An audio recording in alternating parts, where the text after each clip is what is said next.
Okay, today we have a customized video for Stoxpoker.com, a fantastic site that I'm very happy to be affiliated with now.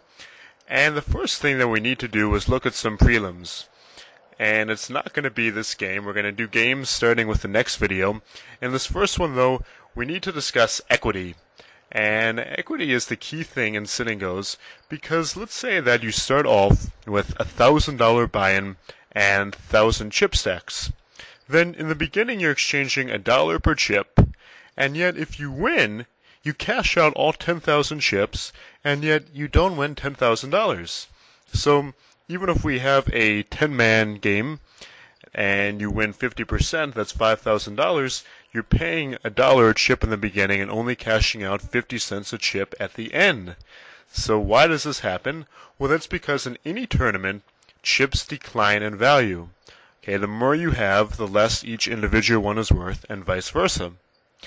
Now, this is kind of abstract, but the great thing about the SitNGo is we can quantify this very concretely. Now, equity is the term for the dollar value of chips. And since we want to maximize the dollars we win rather than the chips we win, there is a wonderful thing called the independent chip model, or ICM, which is going to take chip decisions and automatically convert them into dollar decisions. And this is exactly what we want. And the program we're going to use to do that is commercially available software that I use for all my games, and it's called SitNGo Wizard. And let's go right to it here. So that was just a game we had on in the background. And now we're going to look, and let's suppose that it's five-handed. Okay, so Wizard is going to give us all the parameters, and we're going to see which hands we need to shove with. Okay, so we're starting off with pocket aces, and hopefully we can all agree that, yes, indeed, you win money shoving with aces. But let's look at more specifically what this programmer tells us, and what kind of threshold we would need to shove, and all this good stuff. Okay, the first thing is the numbers that it's telling us.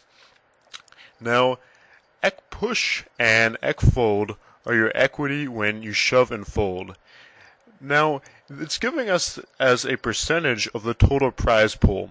And it's very hard to think concretely when you think in terms of percents. You want to think in terms of actual dollar amounts.